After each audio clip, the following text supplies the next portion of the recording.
Good morning po mga kababayan. Araw po ngayon ng Sabado, June 26, 2021. Dito ulit tayo sa Barangay Lunggalo at Barangay La Huerta para mag-update dito sa kaganapan ng LRT1 Cavite Extension. Bale, yung update po rito, isang poste na lang ang walang perhead doon banda sa tapat ng bulungan po. Bale po, lahat po nang yan may mga poste na po, kumpleto na po. Isa na lang po ang walang perhead doon sa may bulungan. Maaaring 2 weeks or 1 week na lang tatagpo na po ang girder launcher natin. Magandang umaga, ito po ang inyong lingkod, si Carlo Biker Brad. Please subscribe my channel and hit the notification bell all para ma-notify ko kayo araw-araw sa pag-update ko ng LRT1 Cavite Extension. God bless po sa inyong lahat at sa inyong pamilya. Maraming salamat po at good morning po ulit.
Good morning po uli sa lahat Ngayon po ang araw ng Sabado.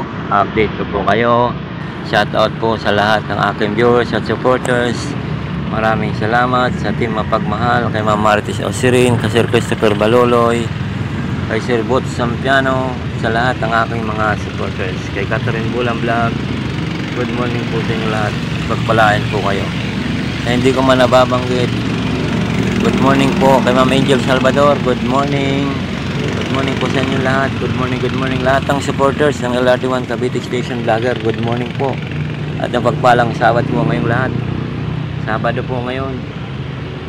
Maraming salamat po. God bless po. Pagpalain tayo ng Panginoon. Huwag po tayo makakalimot sa Panginoon. God bless po. Carlo Baico Brad po.